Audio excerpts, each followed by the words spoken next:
Now let me move on to the much awaited part of this event. Our keynote speaker, Shri Sandeep Balakrishna, will address the gathering. Namaste. Good evening and a very warm welcome to all of you here assembled here. First of all, at the outset, I would like to express my heartfelt thanks to Shri Harish and the entire team at Manthana for inviting me to Mysore to deliver this important lecture, or rather, lecture on a very important topic. I would also like to extend my heartfelt gratitude to Srimati Padmavati Bhatt for that generous introduction. So it remains to be seen how far I am deserving of that. So the topic Manthana Mysuru has selected today is something that is close to my heart as well. As you can see, it is Vijayanagara Empire, or the Hindu resistance to Islamic expansion in South India. And for the very reason that Manthana has selected this topic, they have my lasting gratitude. And with that brief introduction, we can quickly dive into today's topic. So to begin with, if the full and comprehensive and accurate story of the Vijayanagara Empire were to be narrated in the way it should actually be narrated, this is the picture we get. The Vijayanagara Empire remains an extraordinary watershed event in not just Indian history, but in the history of the entire world. So, unless, just to put this in the larger context, in a global context, what is the kind of history, world history that we read? It's mostly about wars fought between European powers. Now, you take what is known as undivided India, Akhanda Bharata, whatever you want to call it, including what is known as Pakistan and Afghanistan today, that was roughly the same size as Europe. So what do we read in world history that, these great wars which were fought, they were fought between small nations which were even, which were as big as perhaps Karnataka or Gujarat or sometimes even Kerala. So this is taught to us as world history, whereas as we go on, we'll see how, how to contextualize this when we are talking about the history of Vijayanagara Empire. So the history of Vijayanagara Empire is actually, an extraordinary watershed event in the history of the entire world, because most of you here know that in its own time, at its peak, it is the Europeans who were, singing great praises about Hampi, the capital, and Vijayanagara itself. So why is this story not told? So it deserves its rightful place in the annals of world history is the reason, I had to mention it. And both the founding and the glory of the Vijayanagara Empire is a magnificent saga of inspiration, of glory, of sacrifice, of sweeping accomplishments spread over 3 centuries continuously in an unbroken fashion. Show me one European empire which has this record. Just one. And perhaps there is no area of Hindu life and activity that the Vijayanagara Empire did not touch and turn into gold. Muttidre chinna agate anta aa tar madiddu. In fact, the Vijayanagara Empire was one of the world's glorious empires, like I said. And if Sanatana Dharma, Hindu Dharma, if it continues to survive in South India today, if all of us sitting in this room, in this state, in all of South India are all Hindus today, the entire credit for that rests on the strong shoulders of this great empire of Dharma. But unfortunately, forget, writing the history of, outsiders writing the history of Vijayanagara Empire, placing it in, in the world history. Unfortunately, and it is with great sadness and pain that I have to say that our own people, Karnataka Empire adu, ಇಲ್ಲಿ ಹುಟ್ಟಿದ್ದು ಕರ್ನಾಟಕ ಕನ್ನಡ ನಾಡಿನಲ್ಲಿ ವಿದ್ಯಾರಣ್ಯರು ಹಕ್ಕ ಬುಕ್ಕ ಇವರೆಲ್ಲ ಇಲ್ಲಿಯವರು, ಇಲ್ಲೇ ಇರೋ Hampi university, they have brought out the history of Vijayanagara Empire in multiple volumes. In that, its greatest king, Sri Krishna Devaraya, I think he gets about 20 pages or something, or one chapter. Maharshi Vidyaranya, the spiritual inspiration, he gets about half a paragraph. Even there, his very existence is questioned. ಇಂಥವ್ರು ವಿದ್ಯಾರಣ್ಯ ಸ್ವಾಮಿಗಳು ಅಂತ ಒಬ್ಬರು ಇದ್ದರು ಅನ್ನೋದೇ ಸಂದೇಹಾಸ್ಪದ ಅಂತ ಬರೆದಿದ್ದಾರೆ. So this is the kind of gratitude we have in our own land, in our own time towards, the empire which saved Hinduism in South India. And anyway, we look at some of those aspects as we go on. And if the story of the Vijayanagara Empire can be told in just one sentence, it is this. What began as a spirited Hindu resistance against alien Islamic invasions, it gave birth to a grand civilization that showed the entire world what true Hindu unity could really accomplish. This is the one sentence history of Vijayanagara Empire, but we look at other aspects. But before we get into the actual story of Vijayanagara Empire, I have divided my lecture into broadly 4 or 5 parts. The first is the introduction, which we have seen so far. The second is a brief background about alien Islamic invasions into India. And the third part, I'll talk about the condition of Hindus in North India under the Muslim Sultanates. And in the fourth part, I'll quickly give a few details about the first Islamic invasion to hit South India. And finally, some details about the rise and the resistance of Vijayanagara Empire, which offered to Islamic invasions. So, with that, the real preface to the founding and the establishment of the Vijayanagara Empire, it actually begins about 600 years earlier. And it starts with the first barbaric Islamic raid of Sindh by Muhammad bin Qasim. He is an adventurer. And most of you know this. This was the first brush of Hindus with Islam. And it is popularly known in history textbooks and other places also. It is popularly known as the Arab invasion of Sindh.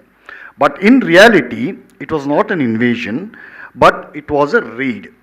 Kalla bandu kolle hodkondu hogtanalla aa thara. It was not an invasion, not a conquest, but to the Hindus, it gave a horrible taste of what an Islamic war really meant on the ground. Temple destructions, large-scale temple destructions, forcible conversions of Hindus into Islam, cow slaughter, raping, gang rape of women, enslaving children, all this kind of, things you're all familiar with. I don't need to repeat all those horrible details. But Muhammad bin Qasim stayed in the Sindh region for about 3 years, but the real story begins after he left. The moment he left, what happened in that entire region, in Sindh? The moment Qasim left, Hindus launched a stiff resistance and began to reconquer all their lost territories. This is a story nobody will tell you. The moment he left, Hindus began to reconquer all the territories they had lost, and lakhs of Hindus returned to their Matra Dharma. They reconverted what is today known as Garvapsi. Hindus did that as soon as he, went. Not only that, they also expelled the Muslim governors that Qasim had left behind. So this is a theme that keeps repeating, as we shall see. And this part of history also brings us to another great myth of Indian history, that the so-called Islamic conquest of Bharatavarsha was a cakewalk.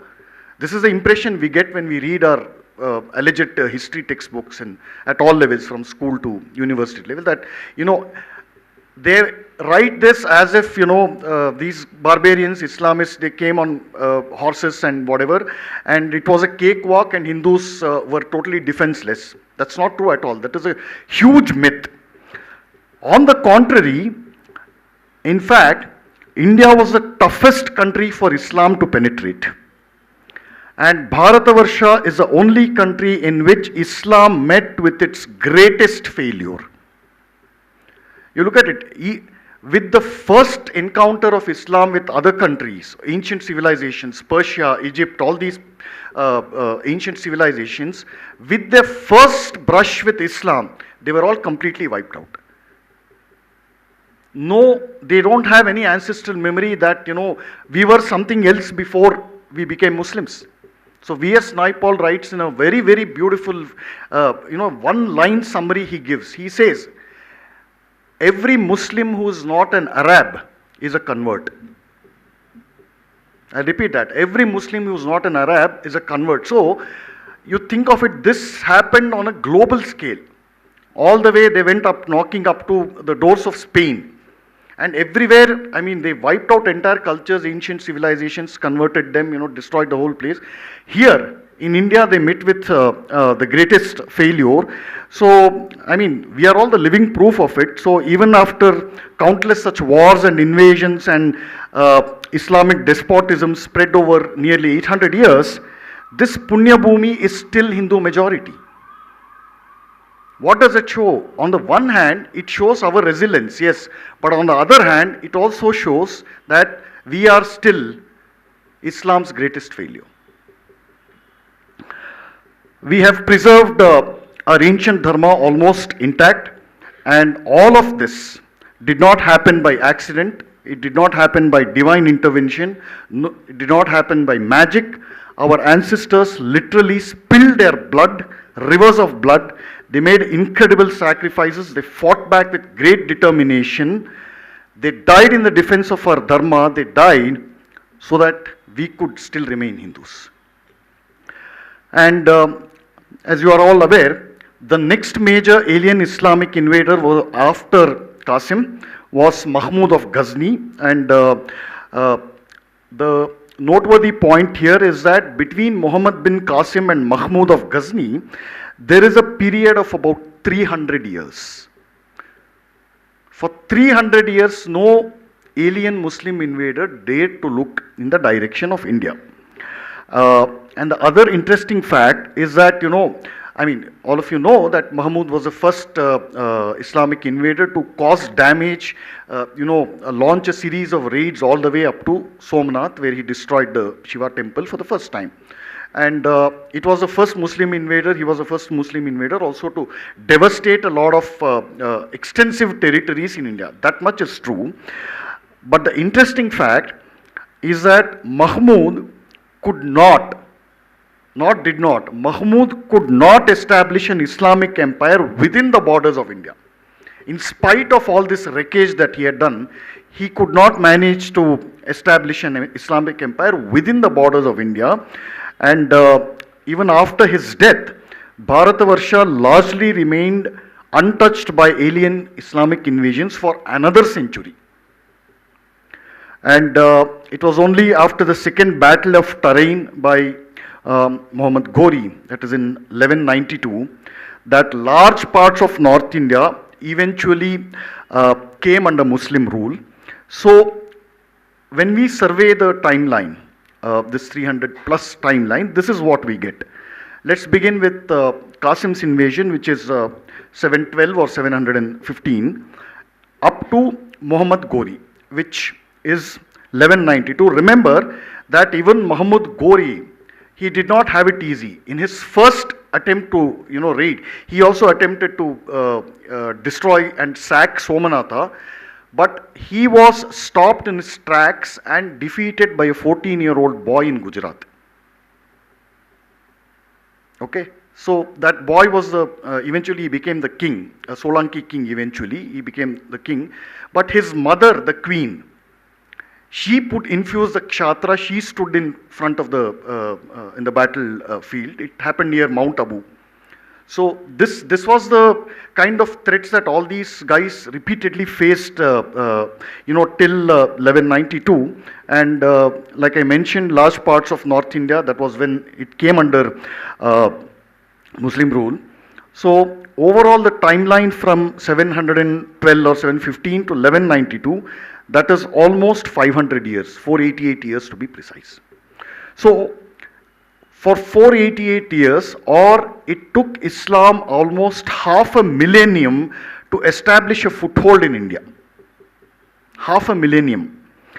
But once Muslim rule was formally established in Delhi, it gradually began to spread its influence, its tentacles throughout the country. Even that was not easy. But from the Hindu perspective, it is important to understand how to look at this. From the Hindu perspective, the establishment of the so-called Delhi Sultanate, it marks the beginning of what I call as the age of resistance. This was the first time in the history of Bharatavarsha that Hindus lost freedom in their own Matrubhumi. So that was when we lost independence for the first time, not with the colonial British. That is another myth that has to be dispelled. And but our great secular historians, all these jokers, they call this period as the medieval Muslim period. But in reality, like I said, it must be called the age of resistance, because till the very end, what is known as the Islamic rule or Islamic history of India was a rule by foreigners who had settled in India. It was not even a rule by the correct definition of the term, but it was an all-encompassing, thorough oppression of Hindus motivated purely and guided purely by the Islamic religion. No matter how much you try to whitewash it, they have left behind extensive records of, that gives graphic details of this so-called rule. I've written a 3-part series, exploring the mindset of a medieval Muslim chronicle. It's available on Dharma Dispatch. You can all read it. So, another significant factor emerges from this brief history, that even as Islamic rule took deep roots in Delhi, Hindus never gave up fighting. They never gave up fighting. The long period from Qutbuddin Aibak till Aurangzeb, it is marked by countless stories of freedom struggle. At all levels, Hindus resisted. That Rajas, Maharajas, chieftains, Samantro, There is. You show me one Muslim king, rule of one Muslim king, under who did not face resistance from Hindus. No such king exists. And the rise of the Vijayanagara Empire is the greatest and the most splendid and the most successful story of this ceaseless Hindu resistance against alien Islamic rule. So with that, we can briefly come into today's topic properly. Now, even as the Delhi Sultanate consolidated its power over large parts of North India, none of the early sultans ventured in the direction of Dakshinapatha, or South India, which is Vindhyas were their borders. Vindhya Parvata was their borders, and they did not venture it for practical reasons. All these sultans considered that it was a highly risky and a dangerous venture. But it was the monster Alauddin Khilji who first took this risk and became successful. In the beginning of the 14th century, both Alauddin Khilji and especially his general, his commander-in-chief, Malik Kafur, stormed South India and left behind an extensive trail of devastation and wreckage. Incidentally, Malik Kafur was a former Hindu. He was a Hindu youth teenager. He was captured by Muslim armies. He was castrated and made into a slave, and he was Alauddin Khilji's homosexual partner till the very end.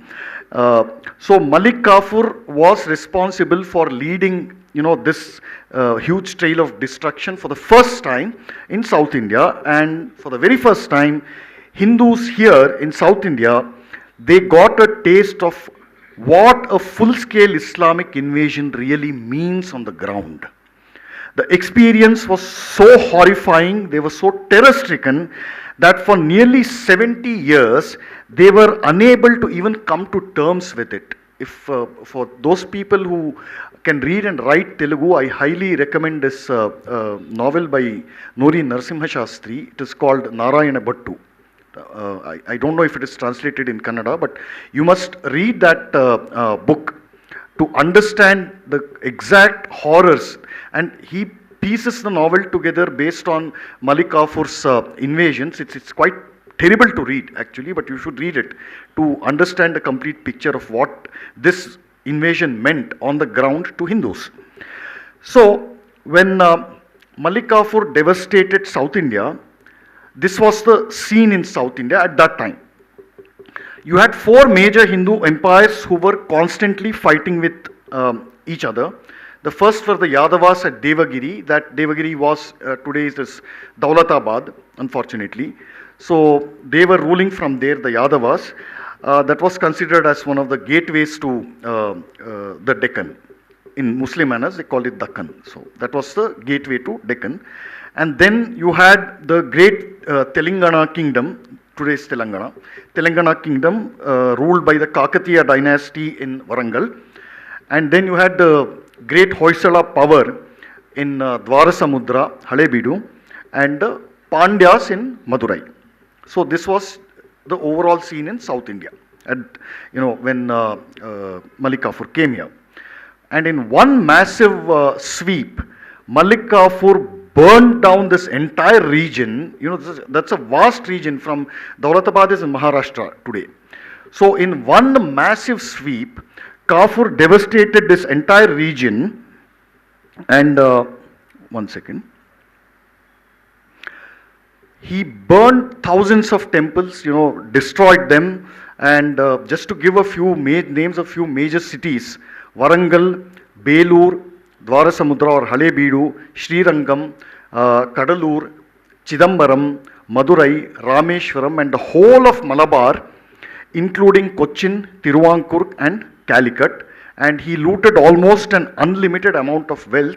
He touched the very end of India, which is Rameshwaram, and destroyed the temple there and built for the first time a mosque came up in Rameshwaram during Malik Kafur's invasion.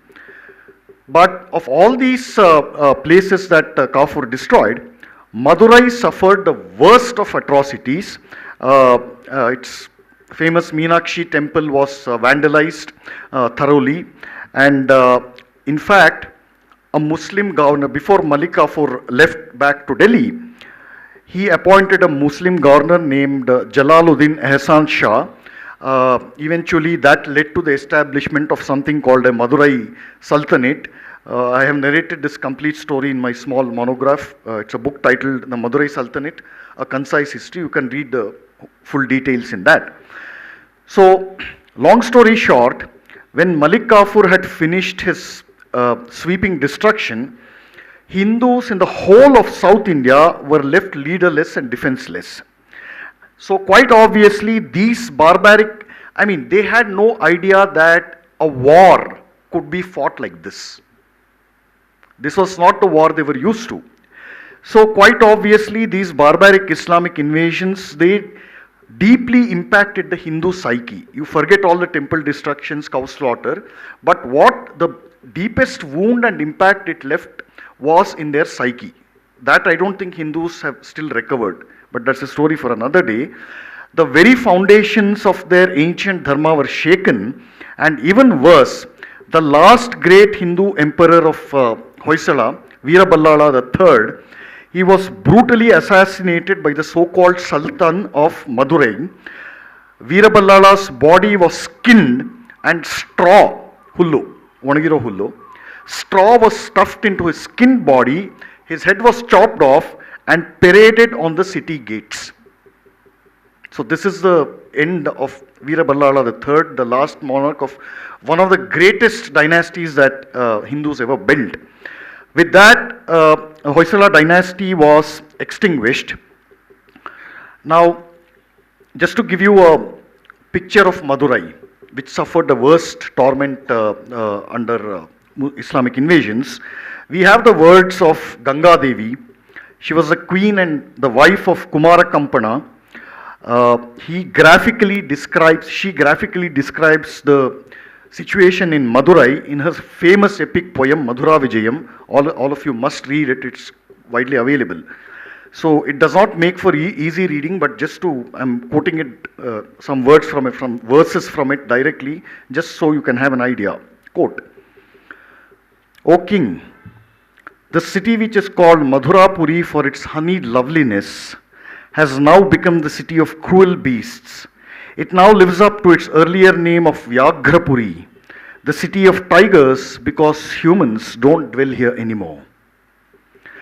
Those temples of our devatas and gods which used to reverberate with the sacred melody of the mridangam, now echo the dreadful howls of jackals. In the agraharams of our city, huge columns of smoke emanating from the sacred yagnas used to rise up and reach the skies amid the sacred Vedic chants. But alas, today these self-same quarters, agraharams, send up wretched stenches of meat roasted by the unclean turushkas. The Vedic chants today are replaced by the beastly cacophonies of drunken hoodlums. During the days of the Pandyas, our women used to bathe in the river Tamraparni, whose waters turned white from the sandal paste applied to their breasts. My lord, now she is colored only in red from the currents of blood flowing into her from all the cows slaughtered by its wicked occupiers all over this country.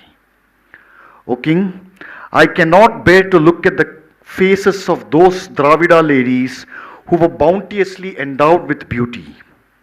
Ravished horribly by the scourging Turushkas, these delicate women now sport lifeless lips and exhale hot breaths, and their abundant tresses that have now come undone are painful to the eyes. I don't have the words to describe the suffering and dishonor painted on their faces, which know neither redemption nor protection. So this is some 15 verses like this. I've selected some 5 or 6 here, just so that you can get an idea of what an Islamic invasion really does to people, especially non-Muslims, Hindus in this case. Now, while all these invasions had terrorized Hindus in this fashion in South India, one thing happened, and full credit to Hindus of that period, is that Hindus did not accept this suffering and humiliation like cowards. On the contrary, they were simply waiting for an opportunity to take revenge against these hated Turushkas from Delhi. All they needed was some solid leadership. And that leadership, fortunately, was slowly emerging behind the scenes. The royal family of the Hoysalas knew that their power had irretrievably declined and that they were fighting a losing battle against the Turushka monsters. We have to also say a few words about this, what can I call, a common recurring disease among Hindus, that infighting. So you had 4 major powers. Even if Prataparudra, Varangal, even if he and Veera Ballala had joined hands together, Malik Kafur could never have come in. So this is a level of foolishness they had, and they paid a steep price for this. Anyway, so Veera Ballala, towards his last years, he realized that he was fighting a losing battle against these Turushka monsters who simply never stopped coming. Malik Kafur himself came twice. And then after that, Muhammad bin Tughlaq also came. But anyway, that's a different story. So in his final days, Veera Ballala III and prominent members of his royal family, they implemented a silent transfer of power into the hands of 5 unassuming brothers who had served under him as in various capacities as military generals, etc. All of us in this room know the names of these 5 brothers as the famous Sangama brothers. Eventually, when they became politically ascendant, the entire dynasty came to be known in English as the House of the Sangama. In fact, just about 3 or 4 years before his death, Veera Ballala III, he coronated his son Virupaksha Ballala as his successor, and this coronation, Pattabhisheka, it happened in the historic city of Hosapattana near Hampi. And also in the same year, Veera Ballala III, he elevated his Mahamandaleshwara, his name was Veera Hariyappa Vodaya, as a caretaker of the entire administration and other things, major functions, and then he appointed different governors, different Vodayars basically, and Nayakas, Vodayars, Mahamandaladishwaras, Mandaladishas, all Samantaru anta karibu, Nayakaru Samantaru, and as the heads of various divisions of his empire. So what this did was that it was both a literal and a symbolic act of transfer of power. He did not, hand over abdicate the throne. He coronated his son, but he realized the gravity of the situation. He realized his own weakness. So he kind of smoothened the way for, people who would take up this fight after him. So it was, like I said, both a literal and a symbolic act of transfer of power. And Hariyappa Vodaya and other Rayas, they would eventually emerge as great frontline warriors who fought against the forces of Islam under the leadership of the Sangama brothers. And indeed, Veeraballala had shown great foresight, great vision when he spotted the Sangama brothers who had publicly taken a vow to safeguard Sanatana Dharma against the Turushkas. They made it their life's mission to do this, to safeguard Sanatana Dharma. So this is a bloodless transfer, and when you read all the circumstances, the entire history surrounding that, it was a great epoch actually. When you read those details, this bloodless transfer of power from the Hoysala dynasty to the Sangama brothers is both unique and unparalleled in the political history of India. Never has such a bloodless transfer of power from one dynasty to another dynasty. And Sangama brothers were not royal blood. So this was a unique and perhaps the only such example, great glowing example in the political history of India. And in turn, the Sangama brothers also showed, their loyalty, their goodwill. And all of you know that they were chiefly led by Harihara and Bukkaraya, or Hakka and Bukka. They were both profoundly guided by one of the greatest savants and sages of Bharatavarsha, Rishitulyaru, Vidyaranya Swami, and his brother Sayanacharya. Both of them provided the spiritual foundations for this new and rising empire. They set the blueprint for its administration, for its military strategy, for its economy, and they shaped its social and religious policy. And by every measure, by every standard, the Vijayanagara Empire, both in its founding years and at its peak, was a Dharma Rajya in the true sense of the word. But most importantly, Vidyaranya Swami and Sayanacharya ensured that no Vijayanagara ruler ever forgot the founding purpose of the empire. This purpose was that the Vijayanagara Empire was founded to become the custodian of Sanatana Dharma in southern India against the attacks by the unclean, savage and barbaric Turushkas. I've translated a passage from original records. And the day the rulers of Vijayanagara forgot this founding purpose was the day it was destroyed by the same Turushkas in the form of the Bahmani rulers. So, Aliya Ramaraya, so he comes in for the last ruler who actually, in a way, presided over the destruction of Vijayanagara Empire. He set the blueprint for its destruction by employing, entrusting important official positions to Muslims. And in the war, the infamous Gilani brothers defected to the other side because they said that, we cannot fight on the side of Kafirs. So that was what really changed the course of the war and, paved the way for the complete destruction, annihilation of Vijayanagara Empire. So this was, anyway, the founding purpose of the Vijayanagara Empire. And as all of you know, it was founded in 1336, and even in its founding days, it was an epochal and inspirational, highly inspirational event, even in its own time. People, Hindus, they realized that, these people, these warriors have been sent down by the gods themselves, and so they responded, supported accordingly. So, with a bloodless transfer of Hoysala power, its officials, its commanders, administrators, they also seamlessly merged with the house of the Sangama, and they wholeheartedly supported the cause of Sanatana Dharma.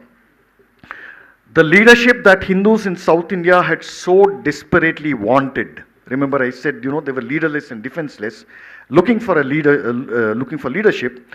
That leadership for Hindus in South India, which Hindus had so desperately wanted, had finally emerged in 1336. And in the next 10 years, 1346 is also a very important date, but we'll see the importance of that as we go along. So the names of the five Sangama brothers, Harihara, Kamparaya or Kampanaraya, Bukkaraya, Marappa and Mundappa, they took the blessings of the Sringeri Shankaracharya and then launched an all-out campaign, military campaign to throw out the despicable Turushkas wherever they were found throughout South India and to liberate Hindus. With Vijayanagara as the capital, the five brothers took charge of the four administrative divisions of the empire. Bukkaraya was in the center. During the Hoysala period, its administration, the Hoysala period empire had three administrative capitals. The first, as you know, was Dwarasamudra, and its northern capital was Hampi or Hosapattana, what we know as Hosapattana, and then its southern capital was Tiruvannamalai in Tamil Nadu. So the House of Sangama, what they did was they organized its administration into four major divisions and largely retained the same setup that the Hoysalas had left behind. So Bukkaraya was in the center and Marappa was in the west, Kamparaya was in the east and Harihara in the northwest. And the last brother was, he took care of the administration and other military campaigns in Goa or Gomantaka. So Vidyaranya Swami, not too many people know that Vidyaranya Swami, both Vidyaranya Swami and Sayanacharya, they were great military warriors. Very ಕೂತ್ಕೊಂಡು ಗ್ರಂಥಗಳು ವ್ಯಾಖ್ಯಾನ ಬರೆದಿದ್ದಲ್ಲ. They got on the battlefield armed with swords and weapons, and they fought numerous battles. And he was also a great strategist, a great minister, and he directed the liberation efforts, liberating Hindus from Muslim rule from the front.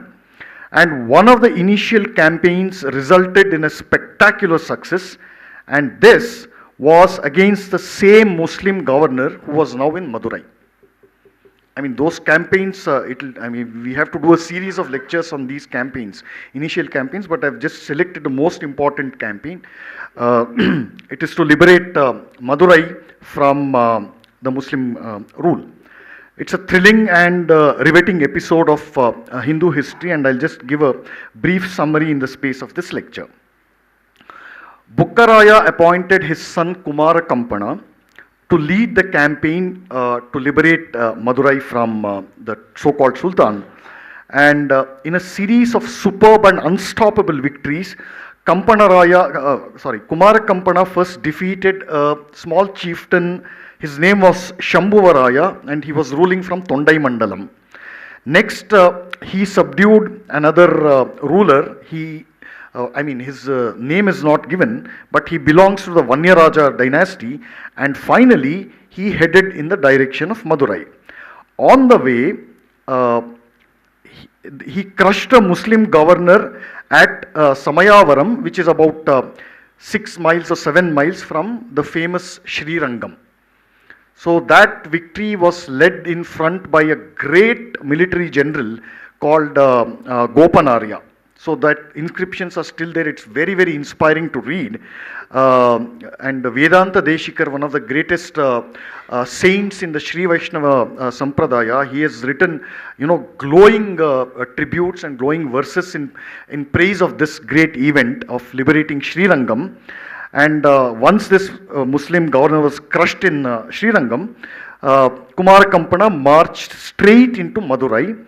By this time, the so-called Sultan there, his name is Alauddin Shah II or Sikandar Khan.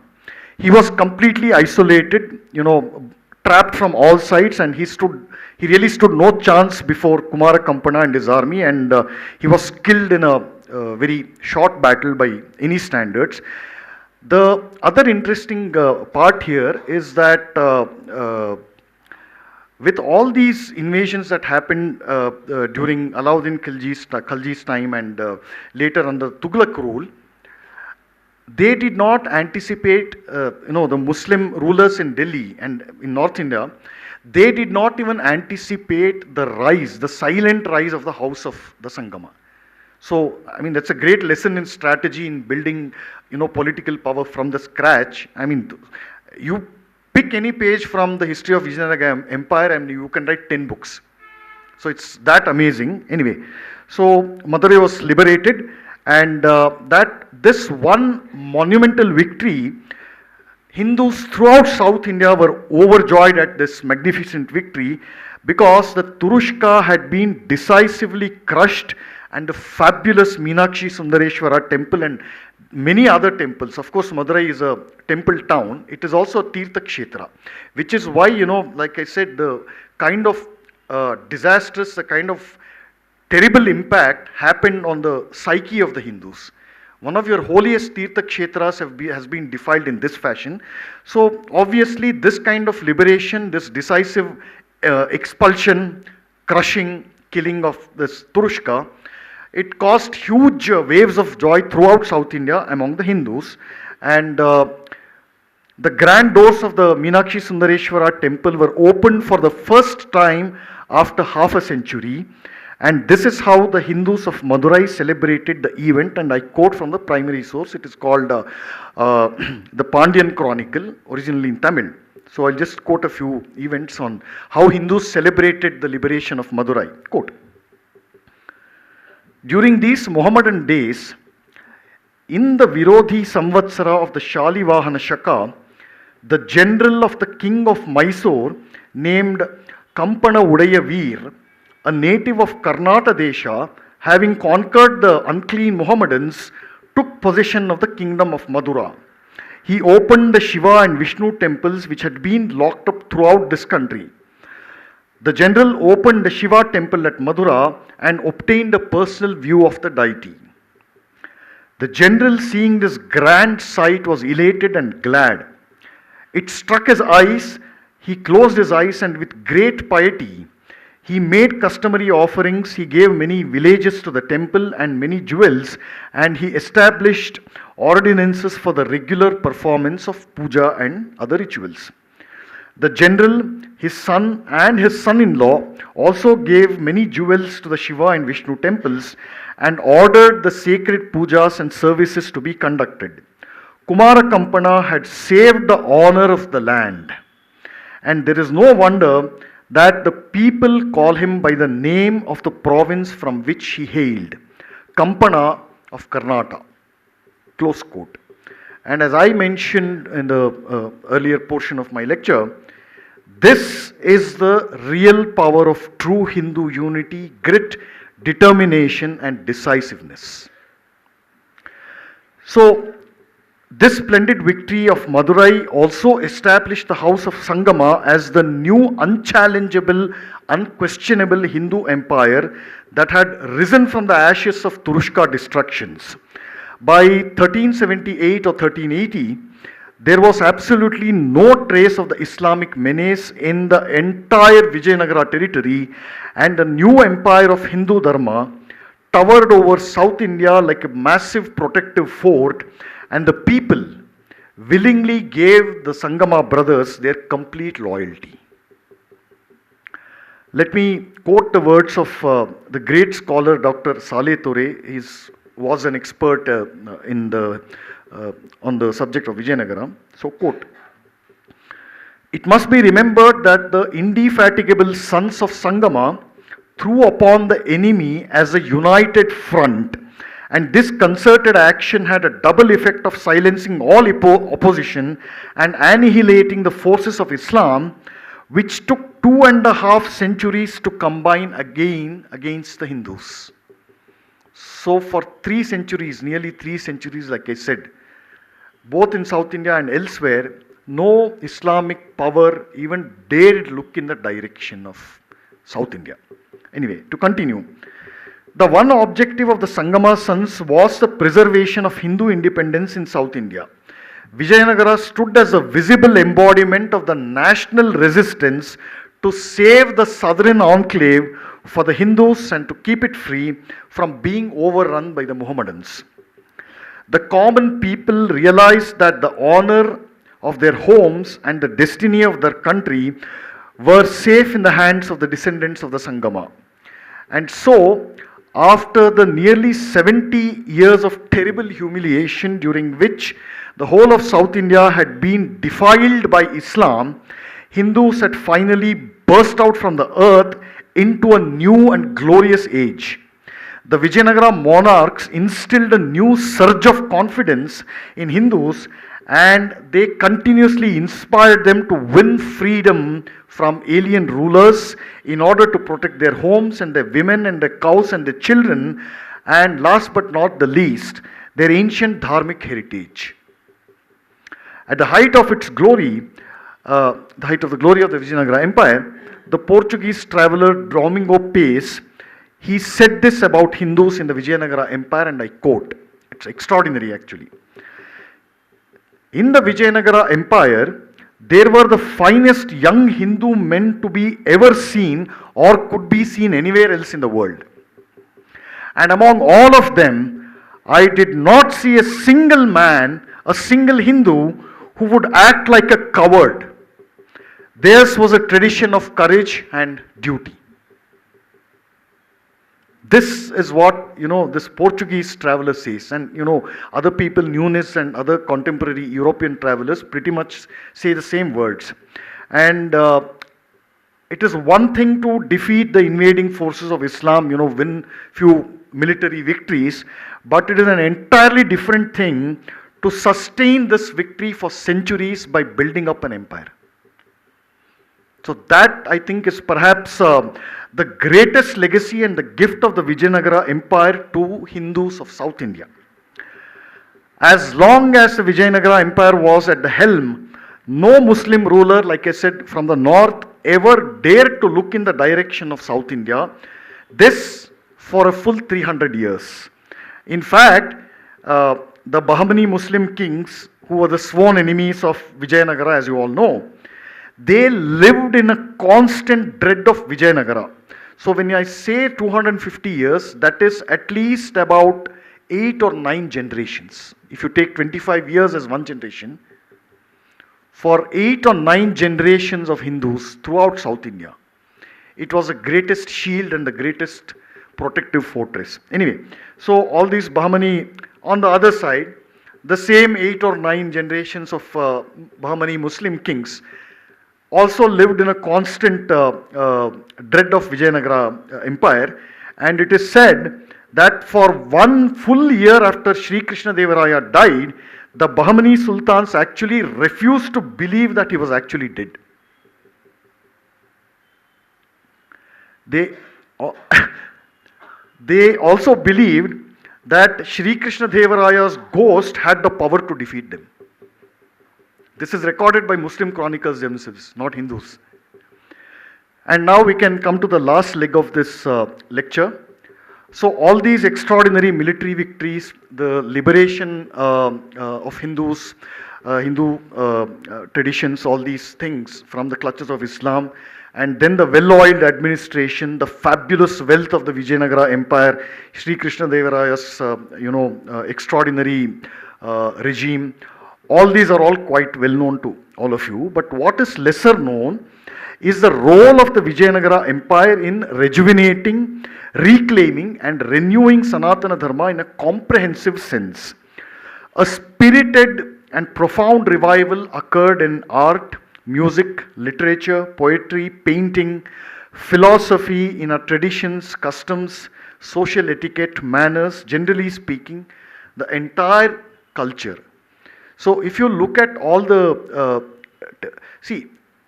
the kings of Vijayanagara Empire built very few new temples. They didn't build too many new temples. They renovated the old temples which were built by, say, Cholas or Hoysalas, other things. What they did, both in the new temples and by doing the Jeernoddhara of the older temples, was that every temple that you can date back to Vijayanagara, they were built, they had massive towers. Virupaksha temple in Hampi. You look at all these temples. Arunachaleshwara temple in, for example, Tiruvannamalai. So these were all restored temples, renovated temples. They were built like forts, huge compounds, tall towers. Why? Because they were also, see, it was another way of response. It was like a two-pronged response that, temples, they knew that temples were one of the first targets of invading Muslim armies. So how to protect them? By transforming them into almost semi-fortresses. So you need huge walls, watchtowers, massive, gopurams to spot the invader from a very long distance.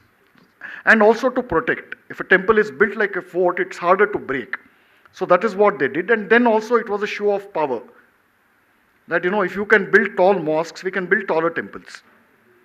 So this is, that study is done by, I think, one of a good scholar. I forget a paper written on that. It explains all these details. So that is one thing. And this revival, all-round revival, was so extraordinary and so far-reaching that the successors, after the fall of Vijayanagara, the successors were the Nayakas, the Palegars, all over South India, Palegars of Madurai, Palegars of Nayakas of Jinji, all these people, they were all basically chieftains under the Vijayanagara Empire, even the Palegara, Chitradurga, all these places, Mysore, Vodayars.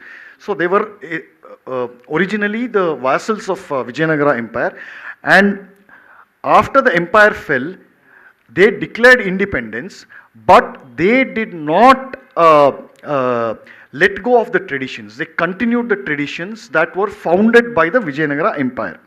So its legacy is still visible throughout South India in our daily lives, and we carry it subconsciously even today. All of us as Hindus here in South India, we carry this legacy of the Vijayanagara Empire subconsciously in our manners, in our different ways of doing pujas, in undertaking various tirthayatra, Godavari, Pushkara, all these places where we go. All these, the foundations for all these practices were laid down in the Vijayanagara Empire. And because we are holding this lecture here in Mysore, which is also known as Karnataka's cultural capital, I would like to draw your attention to the world-renowned Mysore Dasara. Its roots really go back to the Dasara celebrations that were initiated during the Vijayanagara era. So we are extremely fortunate. We should be thankful to the Vodayar lineage, which continues to preserve this extraordinary cultural and dharmic facet of celebrating Dasara. So more than 500 years, this Dasara, Mysore Dasara, ಯಾವ ಥರ ಇವತ್ತು ಆಚರಣೆ ಮಾಡ್ತೀವಿ, ಅದೇ ಥರ in its roots, ಮೂಲದಲ್ಲಿ ಅದನ್ನೇ ಹಾಗೆ ಮೇಂಟೈನ್ ಮಾಡಿದ್ದೀವಿ. So this is quite an extraordinary feat. In fact, there is a direct connection between the Mahanavami Dibba in Hampi and Mysore Dasara. This is a period, this unbroken tradition of celebrating Dasara has sustained even to our day for more than half a millennium, 500 years plus. And finally, the singular role of the Vijayanagara Empire as the greatest embodiment of Hindu resistance to alien Islamic invasions is this. Think of the fate of Sanatana Dharma in North India, which was the first to fall to alien Muslim invasions. Think of what shape Hindu Dharma, its original spirit and practices and other things, even its various facets. Think of the state of Sanatana Dharma in North India today. I'll give you one data point. Not a single Hindu temple of the classical period survives in North India. Not one temple belonging to the classical period. When I say North India, I include places like, the vast area from Gujarat up to Pakistan and even Afghanistan. Not a single temple of the classical period survives there. So this, I think, is perhaps the greatest legacy of Hindu resistance. Like I said, the Vijayanagara Empire, its rise and its sustenance for so long, for nearly 3 centuries, this is what it meant to Hindus and still means today. And with that, I think I would like to conclude this address, and I'd like to once again offer my heartfelt thanks to the organizers of Manthana, to Shri Harish and rest of his team, and my thanks also goes out to all of you all in the audience. Now we'll go into a question and answer session. Namaste. This question is regarding the year 13 till by the year 1380. You said there was no trace of the Islamic, you know, trace in the South India. ಎಲ್ಲಿ ಹಕ್ಕರಾಯ Bukkaraya complete ಆಗಿ ಬಂದು ಡೈನಾಸ್ಟಿನ establish ಮಾಡಿದ್ರು ಅಲ್ಲಿ ಅಂತ. So my question is, when the Sangama brothers were able to overpower and establish the Sanatana Dharma in the entire South India, why did they spare the Bahmanis? Why did they not wipe out the Bahmanis completely? Because you also said that Bahmanis constantly lived in the fear of the Vijayanagara, and even they did not believe that Krishna Devara is dead, his ghosts will come and haunt us. In that case, why the Sangama brothers or the next generation did not take up the the courage to completely wipe out the Bahmanis? Probably if it had been done, we wouldn't have got the Panipat war later after 300 years. Thank you. Yeah, good question actually. The only answer is the honest answer. While they were, see, like I said, the Vijayanagara Empire was founded for the purpose of liberating Hindus from the clutches of Islamic rule and to expel all the Muslim political power from South India and to safeguard it for Hindus. That was their objective. They were not far-sighted enough to they thought, if we have a good army, standing army, we flex our muscles, those guys will, they'll be afraid of us, they won't attack. So this was the limited extent of their vision. So, unfortunately, that's the honest answer. How they rose up. And similarly, Guru Gobind Singh also raised Khalsa in Punjab, where every family sacrificed the eldest son for Khalsa. So we had all these examples.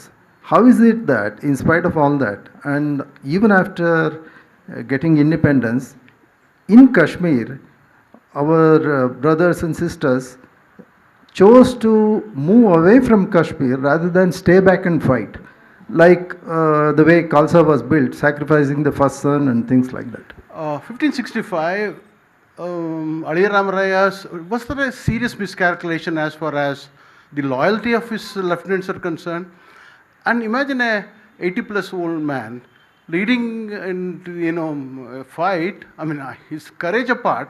I mean, and many historians say, and then some even sensible historians like Sanjay Subramaniam, tend to think that this was a gross miscalculation as far as the enemy power is concerned. Couldn't he have, knowing how brave he was, how great he was, wasn't there a slight miscalculation as far as the loyalty of his own lieutenants are concerned, particularly when they were Muslims? Because any sensible king would think twice before leading into that kind of thing with the backing of these things. Yeah, I want your opinion, that's all. Thank you. Sure. You have actually answered your question yourself. Aliya Ramaraiya was a great warrior, he able administrator, all that, but he was also a man with extensive vices, to put it very, very mildly, and extremely overconfident, because he had crushed these Bahmanis many times, individually and even combined. He had crushed them, and he thought this would be just like any other war. In fact, it was a combination of a lot of things, including overconfidence, foolishness, miscalculation. In fact, everything that one shouldn't have came together at the same time inside him, and as the combined might of the Bahmani Sultans outside on the battlefield. Tragic. Vijayanagara ಕಾಲದಲ್ಲಿ ದೊಡ್ಡ ಮಟ್ಟದಲ್ಲಿ ಇಸ್ಲಾಮೀಕರಣಕ್ಕೆ ತಡೆ ಒಡ್ಡೋ ಪ್ರಯತ್ನ ಆಗುತ್ತೆ. ಆದರೆ ಕ್ರಿಶ್ಚಿಯನ್ನೀಕರಣಕ್ಕೆ ಭಾಳ open ಆಗಿದೆನೋ ಅಂತ ನನಗನ್ಸುತ್ತೆ. ಸೌತ್ ಏಷ್ಯಾದಲ್ಲೇ ಮೊದಲು ಆ ಒಂದು ವಿಜಯನಗರ ಸಾಮ್ರಾಜ್ಯ ಕಾಲದಲ್ಲೇ ಇಸ್ಲಾಮೀಕರಣಕ್ಕಾಗಿ, ಅದು ವಿಶೇಷವಾಗಿ ಮುಸ್ಲಿಮ್ಸ್ ಆಳ್ವಿಕೆಯಲ್ಲಿ ಯಾರು ಸ್ಕ್ಯಾವೆಂಜಿಂಗ್ ಆಶ್ರಯಿಸಿರ್ತಾರೆ, ಈಗೇನು ನಾವು ಆದಿ ಆಂಧ್ರ, ಆದಿ ದ್ರಾವಿಡ ಅಂತ ಕರಿತೀವಿ, ಅವರು ದೊಡ್ಡ ಮಟ್ಟದಲ್ಲಿ ಸಾಮೂಹಿಕವಾಗಿ ಮತಾಂತರಕ್ಕೆ ಆಸ್ಪದ ಆಗ್ತದೆ. ಅದ್ರ ಮೇಲೇನಾದರೂ ಸ್ವಲ್ಪ ಹೇಳಲಿಕ್ಕೆ ಸಾಧ್ಯನಾ? ಅದು ಒಂದು ಥಿಯರಿ ಇದೆ ಆ ಥರ. ಪೋರ್ಚುಗೀಸರು ಅವರಿಗೆ ಬಂದರ್ಗಳ ಜಾಗ ಬಿಟ್ಕೊಡ್ತಾರೆ, ವಿಜಯನಗರ ರೂಲರ್ಸ್. ಪೋರ್ಟ್ಸ್ ಎಲ್ಲ ಜಾಗ ಬಿಟ್ಕೊಡ್ತಾರೆ, ಅಲ್ಲೊಂದಷ್ಟು ಚರ್ಚಸ್ ಎಲ್ಲ ಎಸ್ಟಾಬ್ಲಿಷ್ ಮಾಡಿ ಇದು ಮಾಡ್ತಾರೆ. ನೀವು ಹೇಳಿದ್ದು ಆದಿ ದ್ರಾವಿಡ ಮತ್ತು ಬೇರೆ ಬೇರೆ what you call today as Dalits ಅಲ್ಲ, ಸಾಮೂಹಿಕವಾಗಿ ಲಕ್ಷಗಟ್ಟಲೆ ಎಲ್ಲ ಆ ಥರ ಯಾವುದಕ್ಕೂ ಆಧಾರ ಇಲ್ಲ. ಕನ್ವರ್ಟ್ ಮಾಡಿರೋದು ನಿಜ. ಕೇರಳದಲ್ಲೂ ಆಗಿತ್ತು, ಇದಕ್ಕಿಂತ ಮುಂಚೆ ವಿಜಯನಗರ ಅವ್ರು ಬರೋಕ್ಕಿಂತ ಮುಂಚೆನೇ ಆಗಿತ್ತು ಎಷ್ಟೊಂದು ಕಡೆ. ಸೊ ಇದು ಸೈಲೆಂಟಾಗಿ ಆಗುತ್ತೆ. ಅವರು ವೈಲೆಂಟಾಗಿ ಜಾಸ್ತಿ ಮಾಡಿದ್ದು ಅಂದರೆ ಕೇರಳ, ಗೋವಾದಲ್ಲಿ ಮಾತ್ರ ಪೋರ್ಚುಗೀಸರು. ಇದು ಅಲ್ಲಲ್ಲಿ ಆಯಿತು. ಇದನ್ನು ಒಂದು ದೊಡ್ಡ ಈವೆಂಟ್ ಅಂತ ಮಾಡೋಕ್ಕೆ ಇತಿಹಾಸದಲ್ಲಿ ಅಷ್ಟು ಸ್ಪಷ್ಟವಾದ ಆಧಾರ ಇಲ್ಲ. Thank you for vividly explaining, through the years of what Hindus went through. But I think we are, history is repeating itself. They say every 300 years the history repeats. And again, under the garb of secularism, I don't think we have learned from our past mistakes. Current day, what do you think is, this current situation? Are the Hindus awakening? Is the process on, or are we going back to the old days? Combination of all. That's the I answer. have two questions. One is, did the Vijayanagara kings, post Krishna Devaraya, they got carried away with music, arts, the religion? Did they neglect the military strategies? And of course, that includes Chanda's point that they relied on their own non-Hindu generals. I would like you to comment on that. Has some research been done that because we know the Ashtakavis and we hear a lot about the cultural aspect of you yourself said that that's what they really got into. Second point is getting a bit mixed up with dates. Had the Mughals already come when I think they had already come. Babur had finished his rule, and was it Akbar's rule when Vijayanagara kingdom? Did they kind of help the Bahmanis somewhere? Has some research gone into that? Because by that time their dynasty was already established in North India and they were looking towards the south. So did they help the Bahmanis to kind of overthrow the Vijayanagara empire? First thing is that, are the causes that we normally associate with the downfall of any great empire. Excessive indulgence in all kinds of allied pleasures, activities. And as far as this cultural aspects that you mentioned, music, art, literature, sculpture, all that, yes, that was there. But main reason was the real destruction actually occurred under Aliya Ramaraya. But he did not neglect his administration. This enough and more records and inscriptional evidence which clearly says that when in Ramaraya's period, by the way, he was not a king. He was the real power behind the throne. Sadashivaraya was the nominal monarch. So even in his time, a lot of reforms, administration was functioning really well.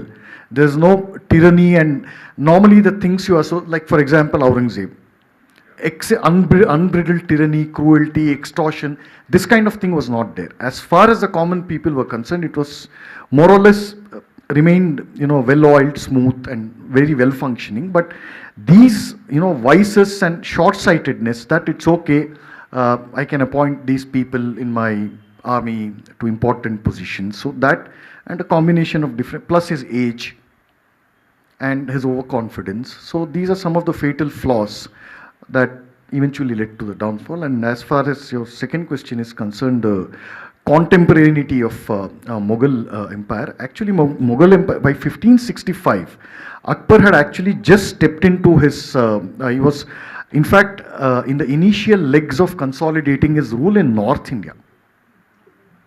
So as such, he didn't really pay that much attention to what was happening here in the south.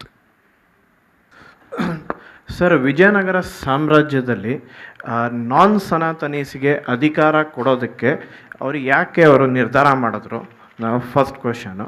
And second thing is, Vijayanagara ಸಾಮ್ರಾಜ್ಯ ಬಿದ್ದೋದ್ಮೇಲೆ ಅದರದ್ದು ಏನು ಸಂಪತ್ತಿತ್ತು ಅದನ್ನು ಮಧ್ಯಪ್ರದೇಶದ ಯಾವುದೋ ಒಂದು ಬೆಟ್ಟದ ಇದರಲ್ಲಿ ಇಟ್ಟಿದ್ದಾರೆ ಅಂತ ಕಾಂಟ್ರವರ್ಸಿ ಇದೆ.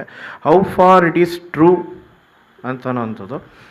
ಮೂರನೇದು ಸರ್, ವಿಜಯನಗರ ಸಾಮ್ರಾಜ್ಯ ಸ್ಟಾರ್ಟ್ ಆದಾಗ ಏನು ಸನಾತನ ಧರ್ಮವನ್ನು ವಾಪಸ್ ರಿಜ್ಯೂನೇಟ್ ಮಾಡ್ತಾಯಿದ್ರು, ಆ ರಿಜ್ಯೂನೇಟ್ ಮಾಡೋ ಸಂದರ್ಭದಲ್ಲಿ ಸುಮಾರು ತಾಳೆಗರಿಗಳು ಇದ್ದೇ ಇರ್ತವೆ. ಆ ತಾಳೆಗರಿಗಳು ಇದರಲ್ಲಿ ಹೊಟ್ಟೋದ್ವಾ ಇಲ್ಲ ಬೇರೆ ಕಡೆ ಎಲ್ಲಾದರೂ ಅದನ್ನ ವಾಪಸ್ ಪ್ರಿಸರ್ವ್ ಮಾಡೋವಂಥದ್ದು ಅಥವಾ ಮತ್ತೆ ರಿಜ್ಯೂನೇಟ್ ಮಾಡೋವಂಥ ಕಾರ್ಯ ಈಗಲೂ ನಡೀತಾ ಇದೆಯಾ? ಸೊ ಆ ಥರ. ಮೊದಲೇ 2 ಕ್ವಶನ್ಗೆ ಉತ್ತರ ಇಲ್ಲ ನನ್ನ ಹತ್ರ. ಆಮೇಲೆ ಈಗ ಅದು ಯಾವುದೋ ಫೌಂಡಿಂಗ್ ಆಫ್ ವಿಜಯನಗರ ಬಗ್ಗೆ ರೆಕಾರ್ಡ್ಸ್ ತಾಳೆಗರಿ ಇದೆ, ಸಾಕಷ್ಟು ಸಿಕ್ಕಿದೆ. ತಾಳೆಗರಿ ಒಂದೇ ಅಲ್ಲ, ಇನ್ಸ್ಕ್ರಿಪ್ಷನ್ನು, ನಿಮ್ಮ ಶಾಸನಗಳು, ನ್ಯೂಮಿಸ್ಮ್ಯಾಟಿಕ್ಸ್, ಕಾಯಿನ್ಸು, ನಾಣ್ಯಗಳು, ಈ ಥರ ಸಾಕಷ್ಟು ಓರಲ್ ಲೆಜೆಂಡ್ಸ್ ಅಂತ ಏನು ಕರೀತಾರೆ, ಸಾಕಷ್ಟು ರಿಸರ್ಚ್ ನಡೆದಿದೆ. ದುರ್ದೈವ ಏನು ಅಂದರೆ, even today you don't find a comprehensive history of Vijayanagara in multiple volumes. ಅದು ಹೇಗೆ ಆರಂಭಗೊಳ್ತು, ಕೊನೆಗೆ ಹೇಗೆ ಎಂಡ್ ಆಯಿತು ಅನ್ನೋದಕ್ಕೆ you don't have a proper linear or a sequential work. Even today, Kannadallu illa, Telugallu illa. You have different, works on different eras or different personalities or different facets of the empire, but not the whole thing from start to end.